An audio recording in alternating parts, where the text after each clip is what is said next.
You remember the moment you got the keys? Not just any keys, but your keys to your car, the one that was yours, that answered to you, that would take you wherever you wanted to go without asking permission from anyone. It didn't matter that it was old or slow or that something always seemed to be wrong with it. It didn't matter that it burned oil or that the air conditioning only worked on Tuesdays. None of that mattered because for the first time in your life, you could go anywhere, anytime, without explanation, without negotiation, without waiting for someone else to be ready. It wasn't just a car. It was the physical manifestation of independence. It was the end of asking for rides and the beginning of offering them. It was the difference between being stuck and being mobile, between being dependent and being free. Chapter 1: The Geography of Independence. Before that car, your world had borders. The distance you could walk, the routes the bus traveled, the places your parents were willing to drive you. Your life existed within a radius, determined by other people's schedules, other people's patience, other people's willingness to help. Then you got the car and the borders dissolved. That coffee shop 30 minutes away you'd heard about, you could just go. That hiking trails outside of town, Saturday morning, no problem. That friend who lived too far to visit regularly, not anymore. The car didn't just expand your physical geography, it expanded your social geography, your emotional geography, your sense of what was possible.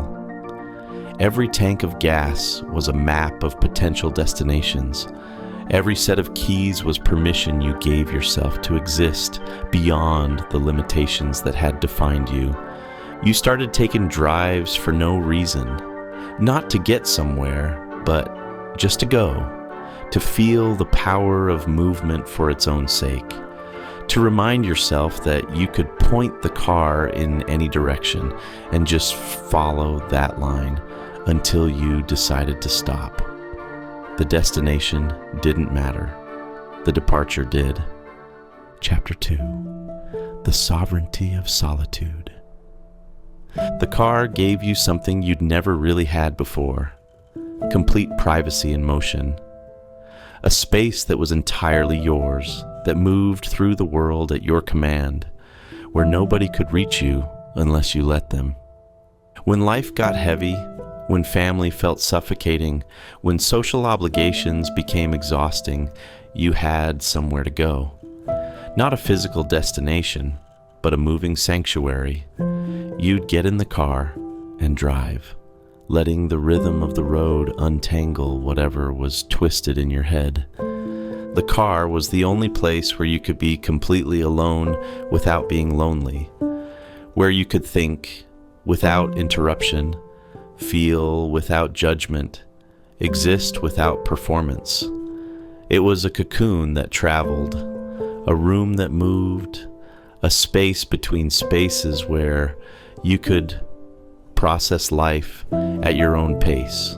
You made your biggest decisions in that car, not because it was designed for contemplation, but because motion creates clarity in ways that stillness can't. Something about moving through space helped you move through thoughts, through emotions, through the stuck places that sitting still only amplified. Chapter 3: The Currency of Possibility. That car changed your relationship with time and opportunity. Before, if something interesting was happening across town, you had to calculate. Is it worth asking for a ride?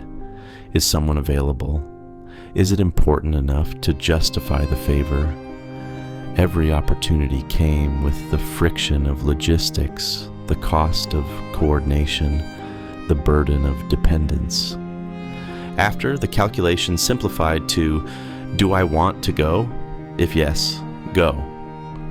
The car removed the barriers between desire and action. It turned, "I wish I could," into "I'm on my way." It converted possibility into reality with nothing more than a turn of the key. You started saying yes to things you would have declined before. Last-minute plans, spontaneous adventures, opportunities that required immediate action. Because you could. Because the car had made you capable of responding to life instead of just watching it happen to other people. The freedom wasn't just about movement. It was about agency.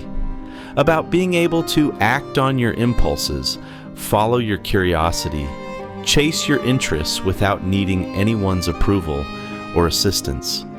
The car didn't just take you places. It made you someone who could go places. Chapter 4. The Price of Freedom. Of course, freedom came with responsibility. The car needed gas money, insurance payments, maintenance you could barely afford. It broke down at the worst times. It drained your bank account with repairs that always cost more than estimated. But you paid it willingly because the alternative was worse. The alternative was going back to being stuck, to being dependent, to having your world shrink back to the size it was before. Every dollar spent on that car was a dollar invested in maintaining your independence. You learned things you never wanted to learn. How to change oil, replace brake pads, diagnose strange noises. Not because you were interested in mechanics, but because you couldn't afford not to know. The car forced you to become competent, resourceful, capable. It made you grow up in ways you didn't expect. And somehow, the struggles made the freedom sweeter. Every time you fixed something yourself, every time you scraped together gas money, every time you kept that car running when it wanted to quit, you were proving that you could take care of yourself, that you could maintain your own freedom through your own effort. Chapter 5. Why it still matters. You don't have that car anymore.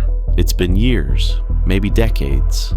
You've owned better cars, faster cars, more reliable cars, cars that actually have functioning air conditioning and don't leave oil stains wherever they park. But none of them meant what that first car meant, because that car wasn't just transportation. It was transformation.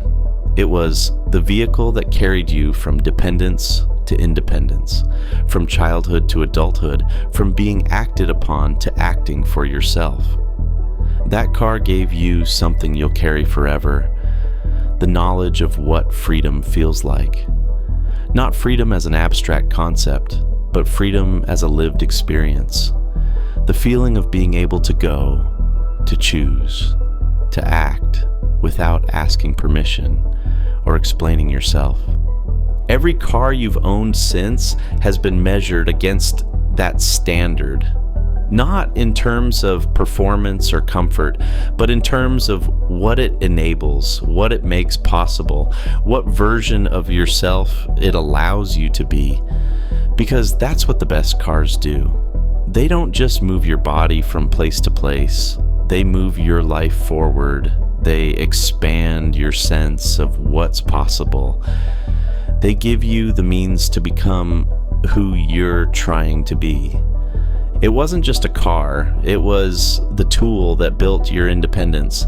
It was the machine that taught you self-reliance. It was the key that unlocked a bigger, wider, more accessible world. It was freedom. And once you've tasted that kind of freedom, once you felt what it's like to point yourself in a direction and go, you spend the rest of your life making sure you never lose it again. That's why cars matter to people like us. Not because we love machines, but because we love what machines make possible. Not because we're obsessed with transportation, but because we remember what it felt like when transportation meant transformation. It wasn't just a car, it was everything.